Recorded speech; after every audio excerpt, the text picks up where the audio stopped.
Hello বন্ধুরা, আসসালামু আলাইকুম। চলে এলাম আবার নতুন একটি ভিডিও নিয়ে। আপনারা দেখতে পাচ্ছেন আমরা একটা গরু কিনেছি, সেটা টাকা দেওয়া হচ্ছে। এই গরুটি আমরা 2025 কুরবানির জন্য 6 মাস আগে আমরা কিনেছিলাম। এই গরুটি আমরা কিনেছিলাম মাত্র 71,000 টাকা দিয়ে 6 মাস আগে। আর কুরবানির ঈদে এটা কত কেজি মাংস পেয়েছি আর কুরবানি দেওয়ার ভিডিওতে আপনারা এই ভিডিওতে দেখতে পাবেন।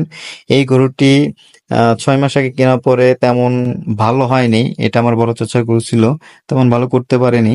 এটা তারা তেমন খাওয়ায় না এর জন্য। আর দেখতে থাকুন গরু পাগলামি যে গরুটা বের হচ্ছে। আর এই গরু থেকে আমরা মোটামুটি 4.5 মনের মতন মাংস পেয়েছিলাম। তাতে এভারেজ 71,000 টাকা দিয়ে 6 মাস আগে কেনার পরে এর পিছনে কিছু খাবার খরচে 20-25 হাজার টাকা ধরলেও 1,71,000 আর 20 মানে 1 লক্ষর ভিতরে ছিল। আর যেহেতু 4.5 মন মাংস পেয়েছিল সব মিলিয়ে, তাতে মার্শাল্লাহ খারাপ হয়নি। এভারেজে 6 মাস আগে কিনে তাও লাভ। আর কুরবানি দেওয়ার নিয়মই হচ্ছে একটা পশু তার প্রিয় এবং লালন পালন করে দেওয়া উত্তম। সেহেতু অনেক ভালো। এই গরুগুলো আসলে আমাদের নিজেদের কুরবানি গরুর ভিডিও তো আপনারা দেখতে পারবেন, সামনে আসবে। আর এই গরুটি দেখতেই থাকুন। তেমন পাগলামি করতে পারেনি, মানে গোয়াল থেকে বের করে তারা একবারে বেঁধে ফেলছিল এই কারণে।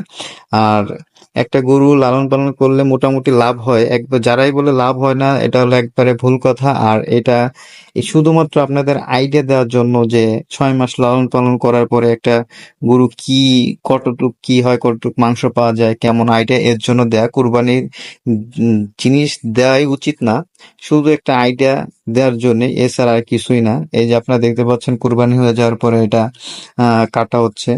আর সবকিছু আনন্দ সহকারে আমরা নিজেরাই, আমাদের একটা, আমার বড় চাচা আর একটা, আমরা দুইটা গরু দুজনরা দিই, এই আনন্দ সহকারে দিয়ে থাকি।